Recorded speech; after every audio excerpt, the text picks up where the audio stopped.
The hailstorm came without warning, fast, violent, and ruthless. The sky, moments earlier painted in shades of gold, suddenly turned into a churning mass of gray. Ice slammed against the streets like shattered glass falling from heaven. And in the middle of that chaos, a little girl no older than 7 ran barefoot across the road, her tiny arms shielding her head as chunks of ice the size of fists crashed around her. Cars skidded to a stop. People screamed and scattered for shelter. But she kept running toward a bus stop where the roof had already collapsed under the weight of the storm. At that moment, a tall, broad-shouldered man in a drenched black coat leapt out of a sleek SUV, sprinting across the street as if nothing else existed. That man was Adrian Hale, single dad, billionaire CEO, and a man who had spent the last 5 years hiding from the world behind his work and his grief. Yet here he was, running through a storm that could kill him, because a little girl was in danger. In that instant, his own pain didn't matter. Only she did. If you believe in kindness, humanity, and second chances, hit the like button, share this video, subscribe to Whispers of Kindness, and leave a comment to help stories like this reach more hearts. He reached the girl just as she tripped on the icy pavement. Without hesitation, he threw himself over her, shielding her with his own body as Hale hammered down on his back. He felt every impact like a punch, but he didn't move, didn't flinch, didn't loosen his arms around her. When the worst of it passed, he lifted his head, breath shaking, and looked down at the trembling girl. Her face was red from the cold, her hair plastered to her cheeks, but her eyes, deep brown and impossibly gentle, were watching him with something he hadn't seen in years: trust. He picked her up, carried her to his SUV, wrapped her in his coat, and turned the heater on full blast. Only then did she speak, her voice small and fragile as if afraid the world might break her again. She said her name was Lila. She said she lived with her aunt, but she had run out into the storm because she thought she saw her mother's car, her mother who had died 6 months ago. Adrian could hear the weight of loneliness in every word, a weight that mirrored the same emptiness he carried after losing his wife. But then Lila looked up at him with tear-filled eyes and whispered something that made his heartbeat stumble. She said, "My mom used to tell me about you." Confusion washed over him. He had never seen this girl before. But her voice wavered with sincerity. She said her mother once worked at Hale Industries years ago. She used to tell her bedtime stories, not of princesses or castles, but of kindness.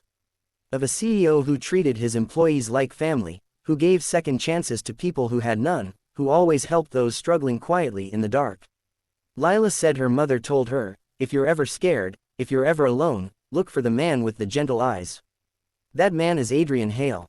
Hearing this, for a moment, he forgot the storm, the pain, everything. Something inside him cracked, the part of him that had frozen the day he became a single dad, the day he lost the woman who made the world feel warm.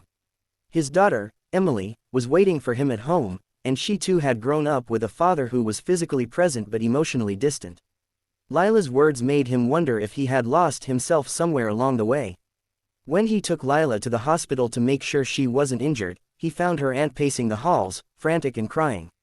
The woman ran to Lila and hugged her so tightly that the little girl gasped. Adrian waited quietly, not wanting recognition or gratitude. But her aunt recognized him instantly, not as a CEO, but as the man who once helped her sister when she was struggling years ago. She told him that Lila's mother always prayed her daughter would one day meet him, not because he was rich or powerful, but because she believed he had a heart that could heal others. Hearing this, Adrian felt a strange pull, an ache that had long been buried. That night, when he went home to Emily, his shy, bright-eyed 9-year-old daughter who spent too much time alone, he hugged her longer than usual. She was surprised, then rested her small hands on his shoulders as if silently saying she missed this too. The next few days transformed everything. Lila began visiting Adrian's home so Emily could have a friend. The house, once silent and cold, filled with laughter so pure it made Adrian's chest tighten. The girls painted, baked, played music, and filled every empty corner with warmth he didn't know he needed. Lila, despite her own loss, carried a light that breathed life into places Adrian had let grow dark. And Emily, who had learned to hide her feelings to avoid burdening her father, slowly began to open up. She told him she loved having Lila around. She told him she wished the laughter didn't have to end. Adrian found himself wanting to protect Lila just as fiercely as he protected Emily. He visited her aunt, learned more about her mother, and found himself reconnecting with a part of humanity he had buried beneath corporate walls. But life doesn't heal without revealing its scars. One evening, Lila confessed something that broke him. She said she ran into the storm because she thought she saw her mother calling her. She said she missed her so much that she would rather face danger than silence. Adrian held her close, tears burning his eyes, remembering how Emily once cried herself to sleep after her mother died. He realized then that his work, his grief, his loneliness, none of it could fill the void in his daughter's heart. But kindness could, love could, presence could. The next morning, Adrian made a decision that shocked his entire company. He stepped down as CEO temporarily, transferring responsibilities to his most trusted partners. He chose to spend his time helping both girls heal, creating a home where laughter didn't depend on chance, where warmth wasn't borrowed from outside moments, and where family wasn't defined by blood alone. He began driving Lila to school. He started taking Emily on weekend trips. He cooked breakfast for both girls, burnt pancakes and all. Their home became a sanctuary, a place reborn from heartbreak into hope. And through this journey, Adrian discovered something Lila's mother had believed long ago, that kindness doesn't just change the world, it saves it, piece by piece, heart by heart.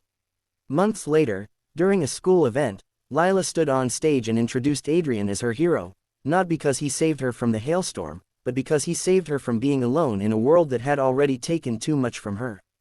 Emily stood beside her and said he saved her too. Adrian couldn't hold back his tears. For the first time in years, he felt whole. If this story touched your heart even a little, please like, share, and subscribe to Whispers of Kindness.